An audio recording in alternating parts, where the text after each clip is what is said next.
Shalom, shalom, frères et sœurs en Yasha, c'est le Jonim. J'espère que vous allez bien.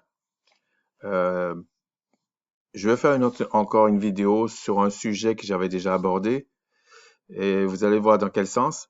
J'espère que vous allez bien, que le Créateur vous garde, vous bénisse, vous élève euh, et parfois nous corrige quand il faut pour qu'on progresse en fait.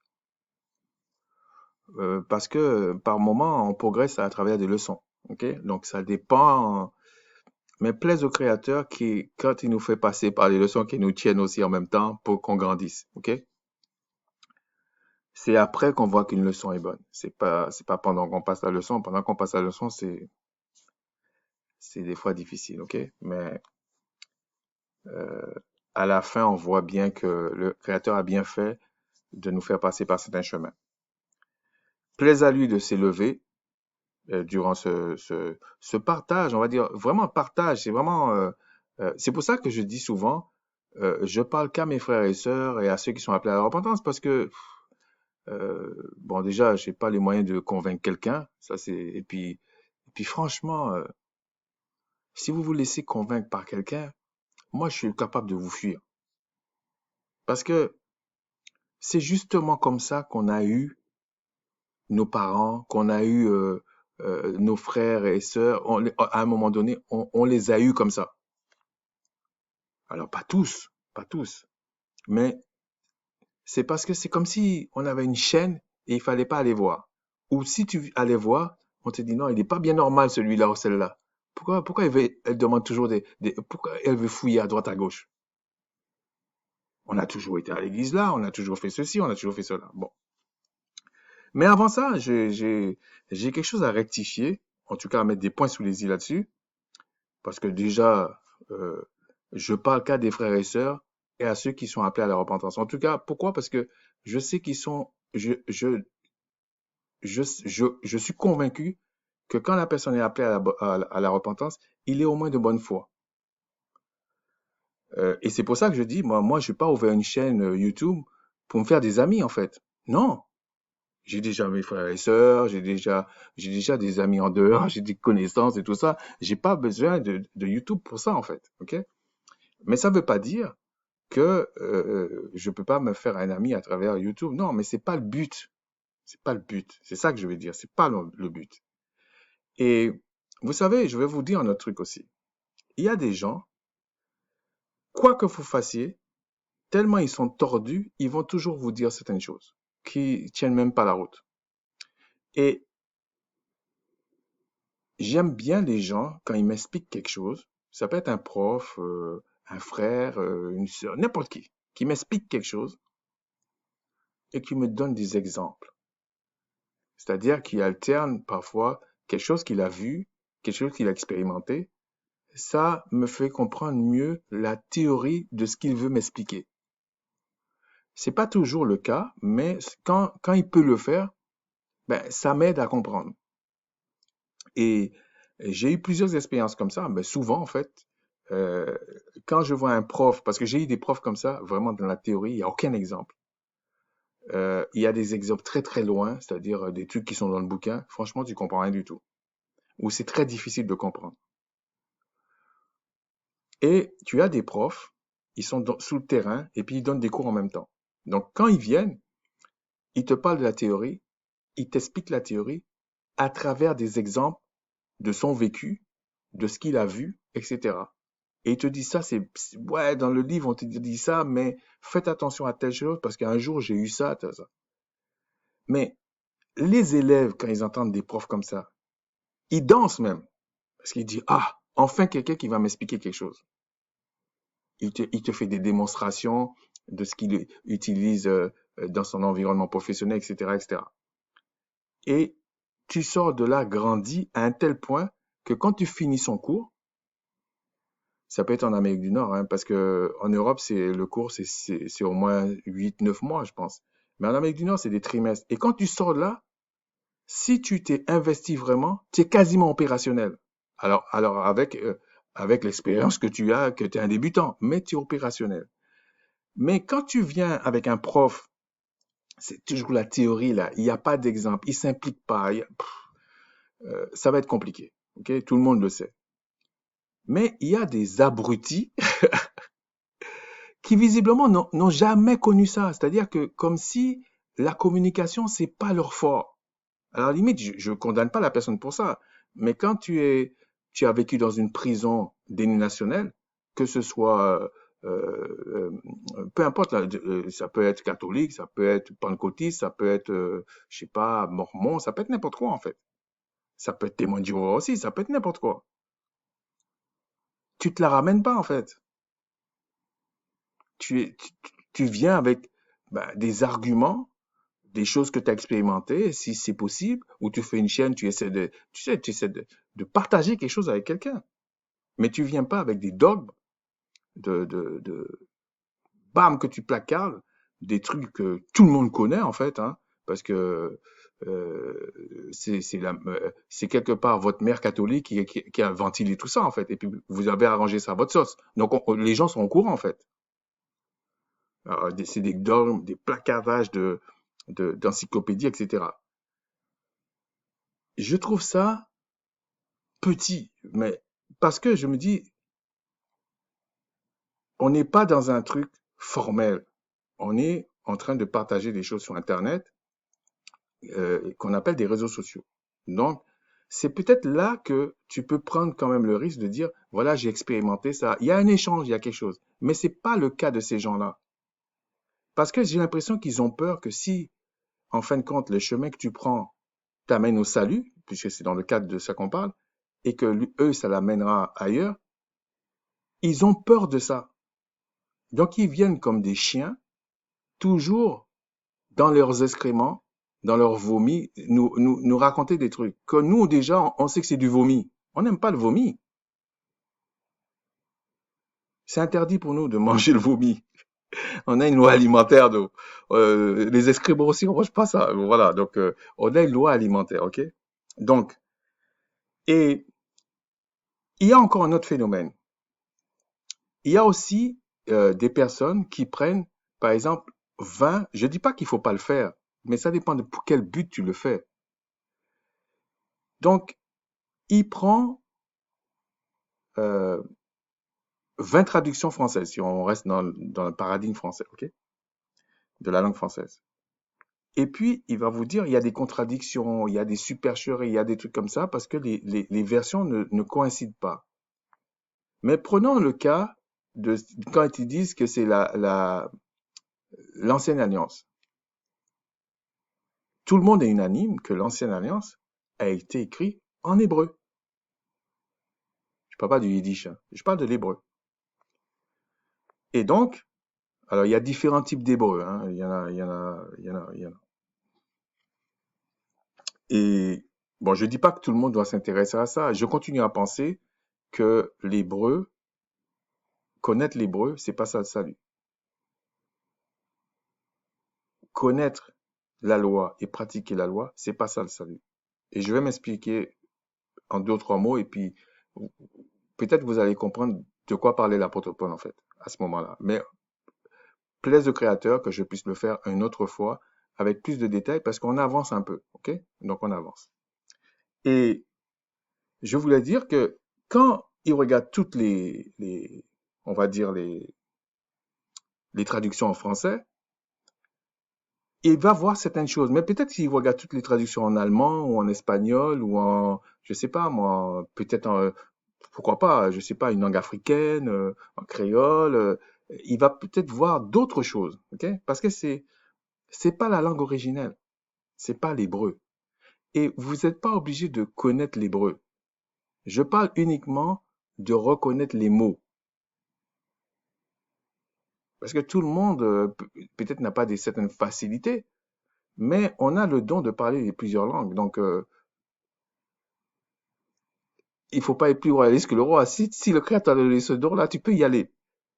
Et après, bon, je veux pas rentrer dans les détails, mais vous pouvez y aller. Ok. Donc, quand vous allez voir ça, vous allez dire, ah ouais, c'est vrai, c'est de la supercherie, tout ça. Mais qu'est-ce que vous allez surtout penser? Comme ça se dit, parmi des Israélites qui s'ignorent, parmi des Kamites, parmi tout le monde, ah, même des Européens qui disent pas grand-chose là, mais ils disent le livre c'est à eux. Alors ils essaient de dire ouais, c'est le Christ est venu pour le monde entier, mais ils vous font croire que c'est à eux le livre.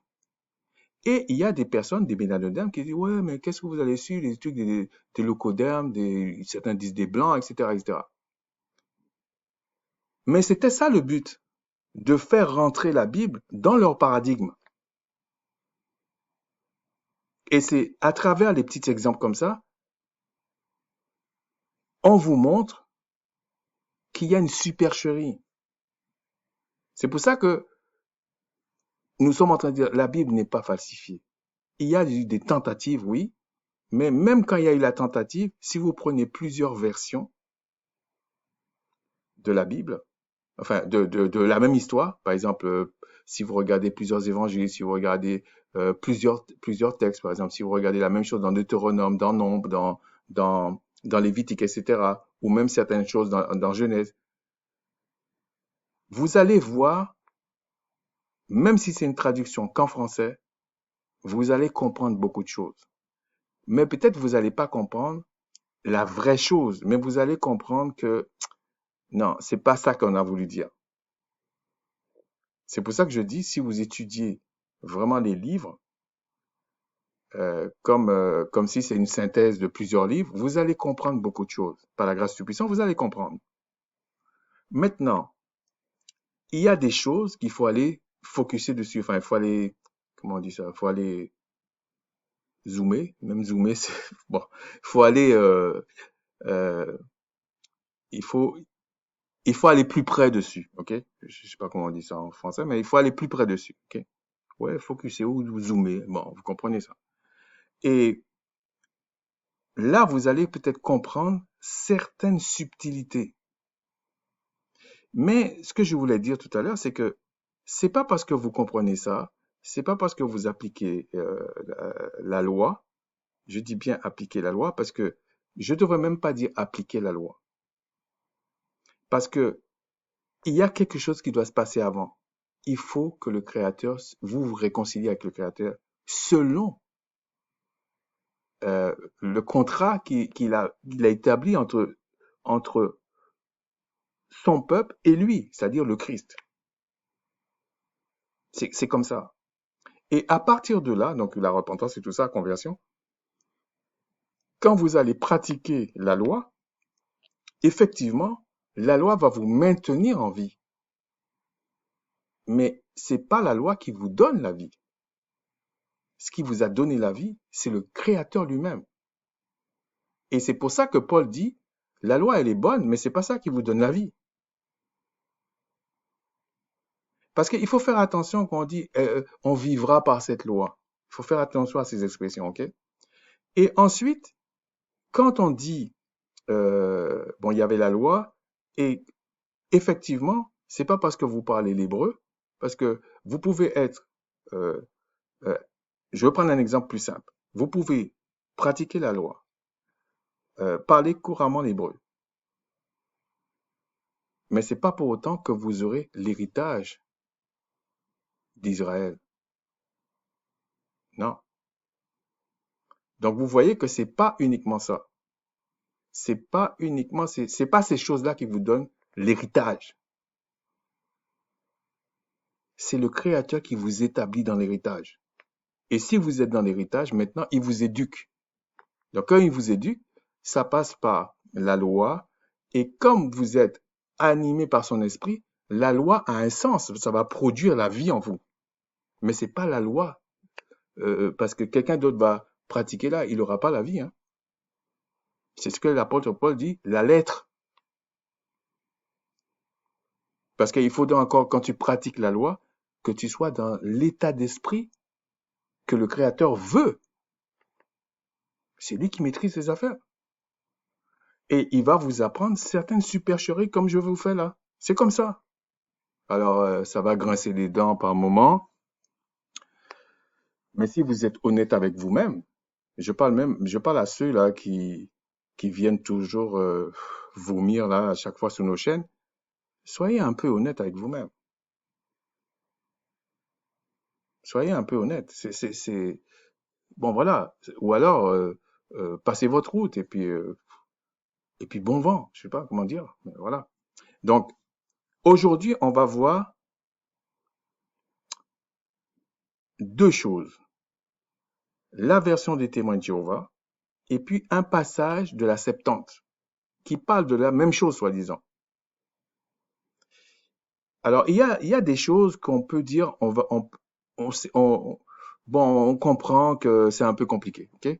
Mais il y a des choses très simples qu'on va dire, mais comment ça se fait que des gens qui se targuent d'avoir les meilleures versions de Bible, parce que c'est ce que disent les témoins de Jéhovah, et j'ai été regarder ce qu'ils disent sur leur page. Bon, je ne vais pas vous faire tout un cours sur les témoins de Jéhovah. Je suis pas un spécialiste des excréments. Bon, donc c'est comme ça. Donc, et je le dis franchement. Alors, c'est sûr que c'est un peu pour vous taquiner là, mais tant pis, parce que nous aussi on a des armes. Et donc, eux ils disent qu'ils sont conformes au canon habituel, mais on sait que c'est le canon catholique, ok? Donc ils reconnaissent ça. Donc c'est pour ça qu'on dit que c'est des filles du catholicisme. C'est comme ça. Et ils rejettent les apocryphes. Mais ils vont lire les apocryphes, hein. Ils vont lire le livre d'Enoch pour savoir certaines choses. Et c'est pas mauvais parce que il faut retenir ce qui est bon et rejeter ce qui est mauvais. Ça, c'est une bonne démarche. Mais ils vont pas le dire à leurs oreilles. Et ils vont venir cracher sur nous là, comme si eux, peut-être qu'on leur a interdit le livre d'Enoch, mais eux, ils vont aller, les boss là chez eux, ils vont aller lire le livre d'Enoch. Parce que quand tu les entends parler de certaines choses, que ce soit eux ou un autre, hein, certaines choses, il n'y a que dans le livre d'Enoch c'est écrit. Donc on sait que c'est là. Okay? Ou ils vont lire le livre des Jubiles, on sait que c'est que là que c'est écrit. Donc, c'est pas écrit dans la Bible courante là. Donc on sait très bien que c'est là que c'est sorti. Mais ce qui est difficile avec le livre d'Enoch, c'est que il y a déjà plusieurs versions. Pourquoi il y a plusieurs versions? On ne sait pas vraiment pourquoi. Mais en plus, il faut encore faire attention à ce que vous lisez. Mais on pourrait dire ça de toutes les Écritures. C'est pas propre au livre d'Enoch. Il y en a certains qui rejettent le livre de Tobie, parce qu'il y a des choses qui les dérangent dedans, etc., etc. Et il y en a d'autres qui vont vous dire, mais nous, on a l'essentiel de la révélation, donc on n'a pas besoin de d'autres livres. Soit, mais je vais vous montrer que j'ai pas été dans d'autres livres. J'ai pris deux mots simples. Sanglier et porc. J'ai pas pris 15 000 trucs, mais regardez ici, parce que je reviens sur ça, mais par rapport au témoin de Jéhovah et par rapport à la version 70. Ok? Et je vous dis, j'aime bien la version 70. Hein. C'est pas que j'aime pas. C'est que, d'ailleurs, même certaines choses de la version des témoins de Jéhovah peut être intéressantes. C'est pas ça le problème. C'est le problème qu'il y a, c'est ce qu'ils vous annoncent. C'est-à-dire qu'ils ont une belle vitrine. C'est comme un magasin qui a une belle vitrine. Et quand vous rentrez dedans, il y a que de la merde dedans. Mais peut-être que vous allez dans un magasin qui a une vitrine normale, et puis c'est là qu'il y a le trésor en fait. Donc faites attention à ça en fait, c'est ce que je veux dire. Prenons le cas, on va prendre toujours le même exemple que j'ai pris. On va aller dans Psaume 80, verset 14. Le sanglier de la forêt la ronge et les bêtes des champs en font leur pâture. Bon. Ensuite, on va aller dans Lévitique. Alors, Lévitique, ouais, voilà. Lévitique dit, non, c'est pas ça que je voulais chercher, excusez-moi. Non, parce que je suis déjà passé à l'hébreu, ok? Alors, Lévitique. Lévitique.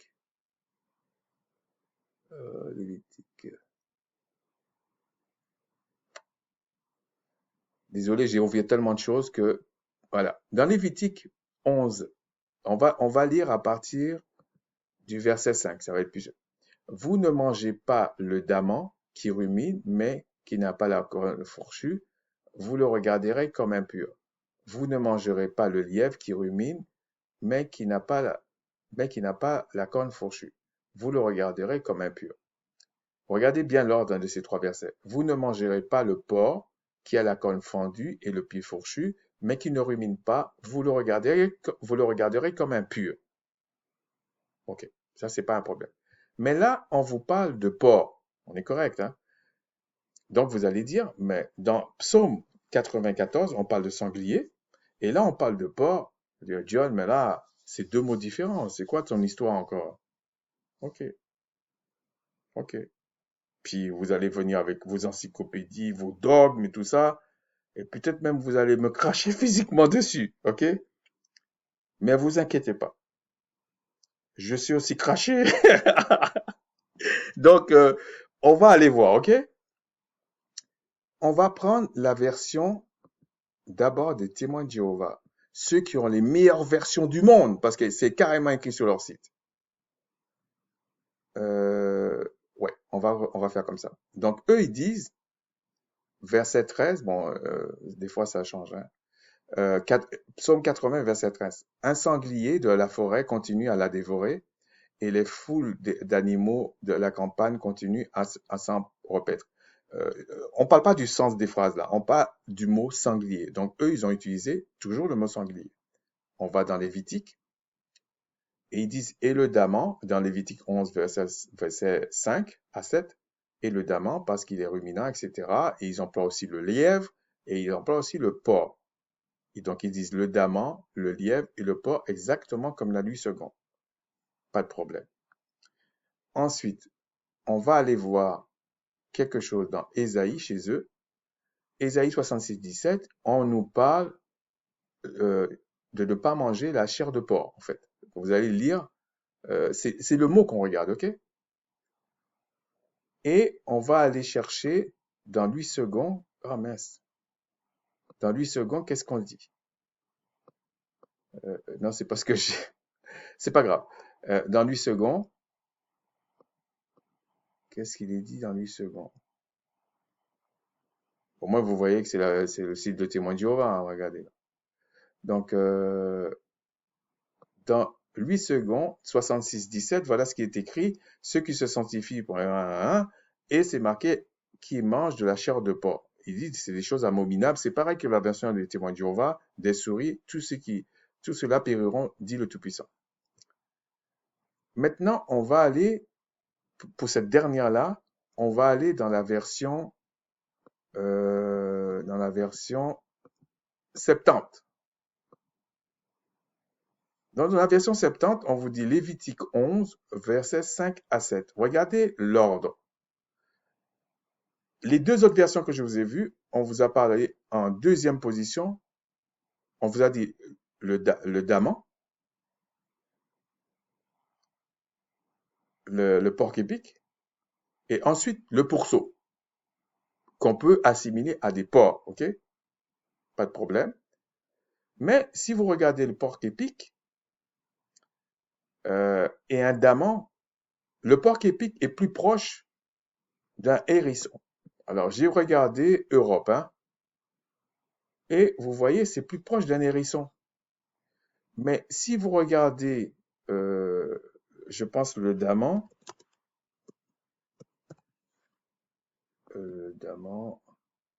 regardez, c'est pas pareil. Bon, déjà, il faut qu'ils se mettent d'accord, hein, les gars, là. Il faut qu'ils se mettent d'accord. Mais c'est pas l'objet, parce que c'est pas l'objet, parce que là, ça me fait rentrer dans des détails encore, ok? Et je vous garantis, toute la Bible est comme ça. À ce propos, j'étais très surpris d'une chose. Il y a un frère qui m'a envoyé un passage en hébreu. Et la veille, j'étais en train de travailler sur le mot terre. Enfin, travailler, j'étais en train de regarder, en fait. Parce que c'est même pas un travail pour moi, en fait, hein. Et parce que j'aime faire ça. Bon, quand tu aimes faire quelque chose, c'est peut-être pas un travail, en fait. Et j'ai profité pour regarder le ciel aussi. Je vous assure, dans l'hébreu, on dit pas le ciel. Et dans l'hébreu, il y a, on vous parle de ville, de terre, etc. Et il y a terre et terre. Mais on ne parle pas beaucoup de pays en hébreu. Pour vous donner une idée de pourquoi leur but c'était de faire rentrer les Écritures dans leur paradigme pour vous embrouiller. Et c'est pour ça que ces civilisations tiennent comme avec une verge de fer la langue, parce que c'est une chaîne dans la tête.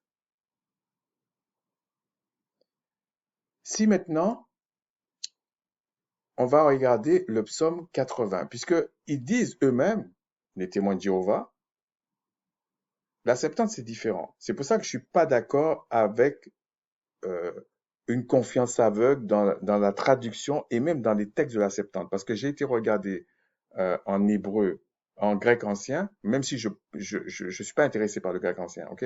Mais je le fais vraiment en traînant un peu le pied. Euh, j'ai regardé, ils emploient différents mots. Mais pour l'hébreu, on va aller voir dans le psaume 80, verset 13. Et ici, on vous parle du sanglier, puisqu'ils disent que ça a été traduit comme ça. Donc, si vous regardez ce mot, pour eux, ce serait sanglier. Je dis pour eux. Donc, on voit bien, il y a 4 lettres. Sanglier. Bon. Donc, vous voyez ce que c'est, les sangliers, hein. Je vous ai déjà dit ça, c'est Kra, Sa, Ya, Ra. Bon, c'est les lettres. Ensuite, vous allez dans Lévitique 11. Et qu'est-ce qui est marqué dans Lévitique 11 à partir de 5? OK? À partir de 5, voilà le mot qu'ils ont traduit par daman ou porc épic. Il faudrait faire encore une étude là-dessus, dans différents textes, pour voir si le mot revient, voir dans quel contexte, pour à peu près savoir quel animal que c'est. Je l'ai pas fait, mais si vraiment on me prend la tête, je vais le faire, hein. Mais c'est pas important. OK? On sait que c'est un rongeur, en fait. On a une idée. Mais quand vous continuez, donc le premier, ce serait comme le daman ou le porc-épic, OK? Mais sachez que le daman n'a rien à voir avec le porc-épic. Donc, il faudrait que déjà, ils se mettent d'accord, les traducteurs. Et là, maintenant, quand vous prenez le deuxième, ça c'est le lièvre, euh, il est ici le lièvre, OK? Mais nous, c'est pas ça qui nous préoccupe parce qu'il faudra encore faire une étude sur le lièvre pour voir si c'est écrit pareil partout. Est-ce que c'est vraiment lièvre, en fait? Bon. Mais au moins ici, on a pris une référence qui était le sanglier et on regarde ici, c'est les mêmes 4 lettres. Donc, ça devrait être sanglier. Ben non, ils l'ont traduit par pourceau ou porc. Mais un sanglier, ça n'a rien à voir avec un porc. OK? Et, et là, on vous dit, la lettre qu'on met en plus, là, le ha, là, ici, je vous ai dit, c'est pour les pluriels ou les généralités. Donc, c'est le même mot. Donc, ils auraient dû dire sanglier. Mais comme ils ont, ils ont fabriqué un animal qui s'appelle le porc et qu'il fallait qu'il y en a un qui se mette plein les poches, toute une industrie, donc qu'est-ce qu'ils ont fait? Ils ont, de façon maladroite, introduit le porc. Parce que euh, après, ils vous disent, non, il faut manger de tout dans le marché. Donc, ils vous font comprendre que dans ce qu'ils appellent la Nouvelle Alliance, euh, il n'y a pas de loi, il n'y a pas de loi alimentaire. C'est vraiment par l'esprit, là, comme ça. On ne sait pas ce que c'est.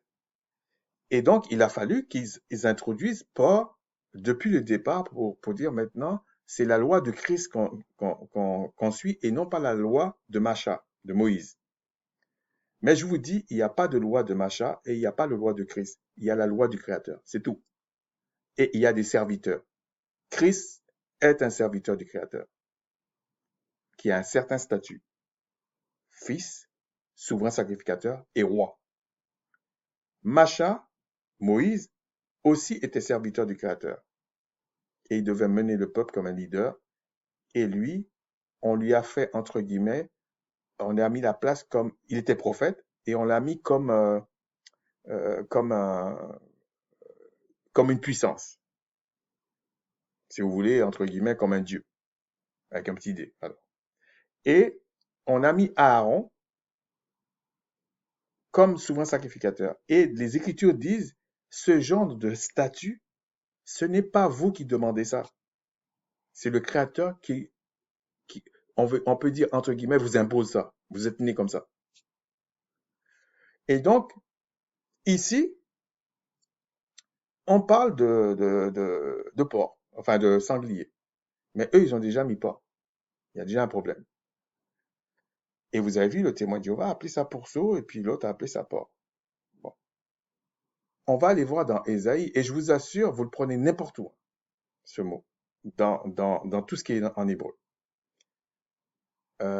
Si on prend Ésaïe, alors, est-ce que j'ai traduit Ésaïe quelque part? Bon, je vais prendre Job. Je vais changer. Ésaïe.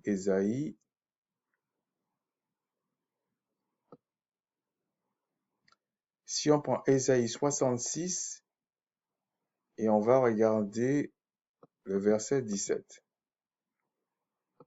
Qu'est-ce que dit le verset 17? Pourquoi je fais cette vidéo-là? Parce que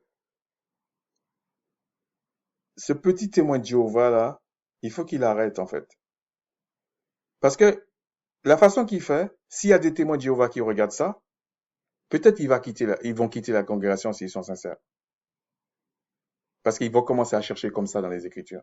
Ils vont aller chercher l'hébreu, ils vont dire pourquoi vous avez traduit comme ça, qu'est-ce que c'est, qu'est-ce que c'est, qu'est-ce que c'est. La parole, c'est une épée. Donc, il faut savoir ce que tu fais. Donc, je te bloque pas sur ma chaîne, ok? Je te bloque pas sur ma chaîne, je parle de scripteur, je te bloque pas sur ma chaîne parce que tu sers de cobaye. Tu sers pour que les gens voient les choses. Mais si tu es humble et tu veux partager, mais tu peux pas venir qu'avec des dogmes et ton dictionnaire. Viens avec du vécu, viens avec quelque chose. Ou alors, dans ta chaîne, exprime-toi pour que les gens puissent te critiquer aussi. Tu seras surpris. Tu seras surpris parce que tu viens nous insulter. On voit déjà de quel camp tu es.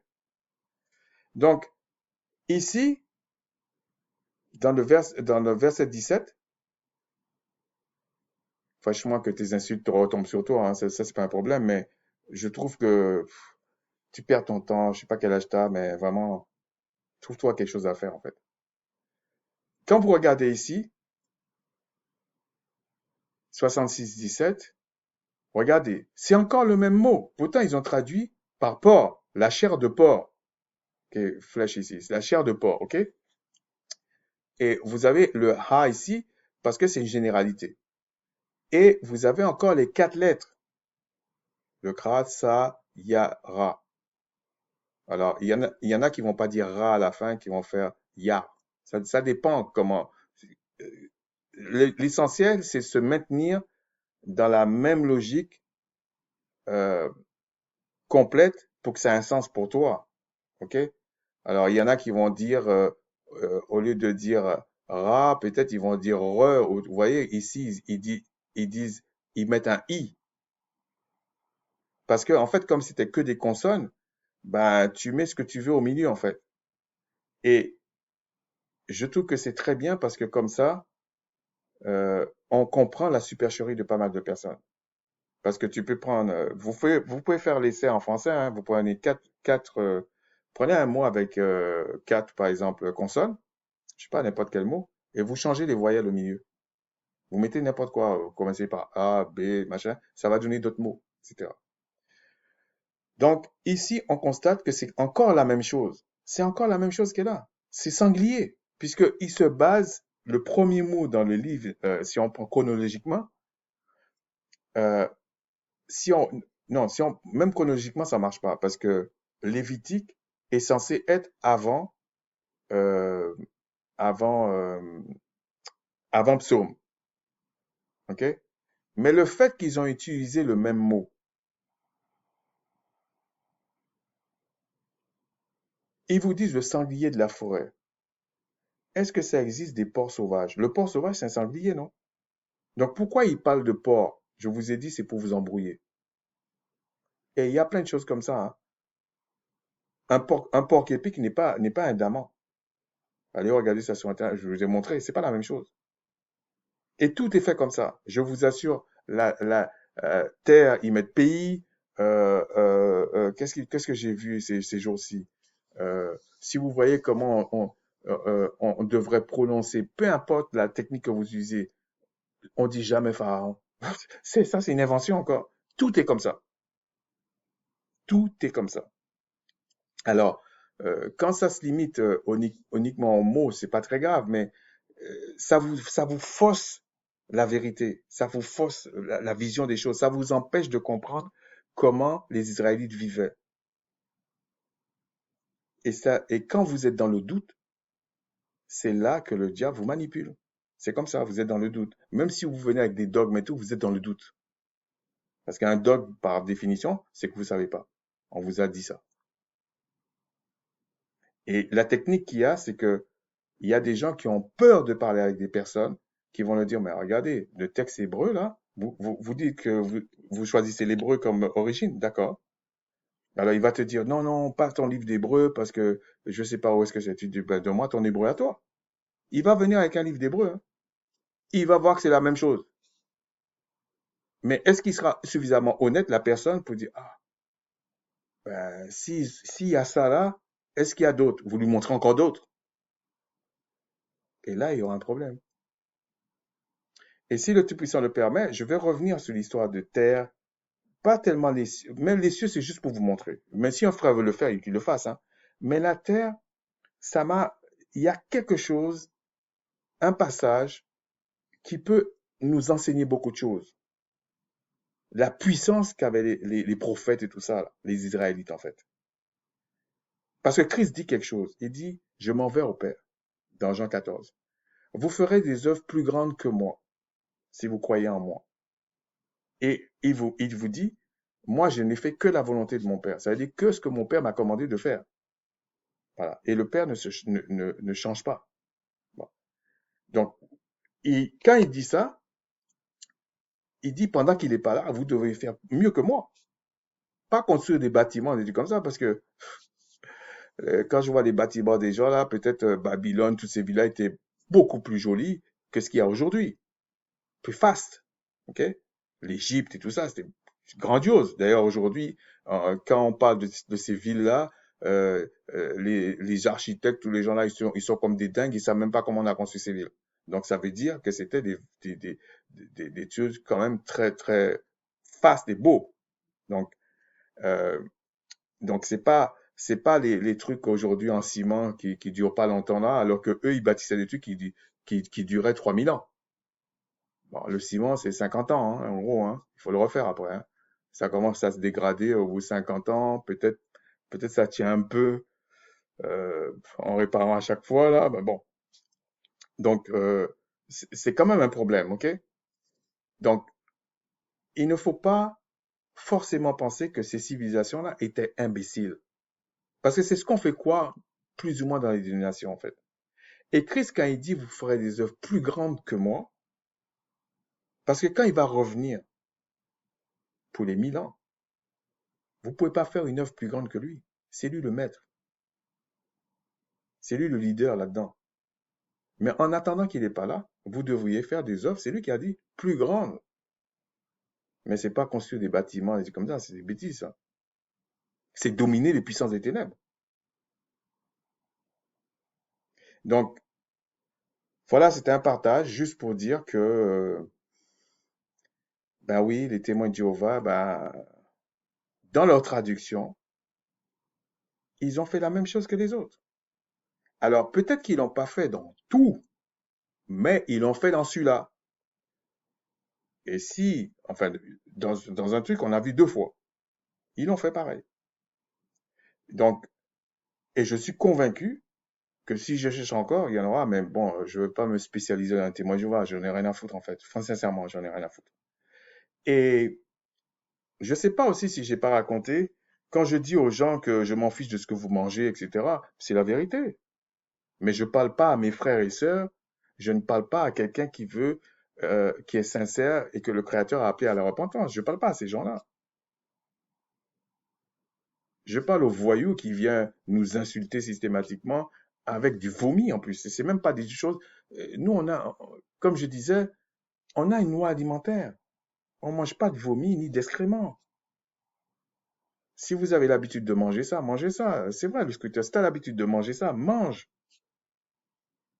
Mais moi, partage pas ça avec moi, s'il te plaît. J'ai pas besoin de ça. Et effectivement, je cherche pas d'amis sur Internet. Oui. Et quand je parle de quelque chose de moi, c'est pour donner un exemple. Idiot comme tu es, tu peux pas comprendre ça. Je peux pas rester toujours dans la théorie. J'ai reproché ça, euh, je reproche ça à des gens quand j'étais gamin, qui étaient catholiques, qui essaient de m'expliquer des trucs, des pentecôtistes qui essaient, c'est tout de la théorie là. C'est bien la théorie, mais sans la pratique, ça sert à rien. Ça va faire des névrosés comme toi, ça m'intéresse pas. Des gens qui viennent placarder des encyclopédies, des trucs comme ça. Regarde, un truc simple comme ça. Mais fais une vidéo. Moi, j'aurais aimé ça. Que quelqu'un fasse une vidéo et me démontre que c'est faux ce que j'ai dit. C'est tout. Et puis, chacun va en juger. Si c'est moi qui me trompe, je vais me rétracter. C'est la vérité qu'on cherche, non? Mais on a pris un mot, même si vous ne comprenez pas l'hébreu, un mot qu'on a traduit comme sanglier, le même mot on l'a traduit comme porc, pourceau. Donc c'est quoi? Pourquoi il y a trois mots? Alors qu'à l'origine, c'est le même mot. Ils vont vous faire quoi? Ils vont vous faire comprendre que la langue hébraïque était pauvre.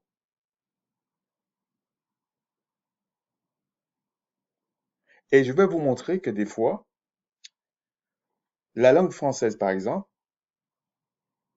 s'est prostituée dans beaucoup de langues pour avoir leur langue.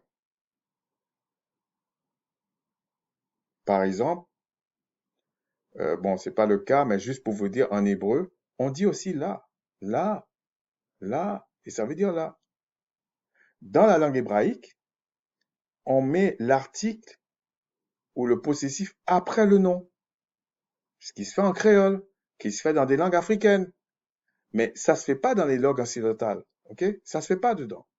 Dans les langues occidentales, on dit toujours la voiture, sa mère, son père. Mais dans les langues hébraïques, on va dire abaya. Abaya, ça veut dire Abba, c'est père, et Ya, c'est son père. C'est son père ou mon père. C'est plutôt mon père. Abaya. Yashaya, c'est mon seigneur. L'article ou le, on va dire, euh, comment je peux dire ça? Pour être simple. Lorsqu'on va parler du possessif, on va parler de l'article, toutes ces choses-là, c'est après le nom. Ou après le mot, on va prendre large, après le mot. C'est comme ça. Et on a cette tournure de phrase en créole. Et je sais qu'il y a beaucoup de langues africaines comme ça. Donc, comment se fait-il que l'hébreu a cette tournure de phrase-là et qu'il y a encore des mélanodermes, je ne parle même pas seulement des Israélites, qui pensent que les Écritures, c'est une affaire de l'Ocoderme, c'est une affaire de l'Occident. Mais vous ne voyez pas, vous êtes abrutis pour certains. Allez fouiller là-dedans. Bon, des fois, je vous taquine un peu, je parle pour les frères qui comprennent pas, mais je vous taquine un peu, c'est parce que j'ai envie que vous compreniez. Mais je n'ai pas le pouvoir de vous convaincre, non. Mais essayez de comprendre ça. Arrêtez d'être enchaîné dans votre tête. Sur ce, je vous dis un gros shalawam. Et puis, bon, je savais que vous connaissez que les témoins de Jéhovah, c'est de la supercherie, mais c'est même pas ça mon problème. Mon problème, c'est qu'ils soient supercherie ou pas, je m'en fiche. C'est qu'il faut qu'ils expliquent ça. Sur ce, shalawam.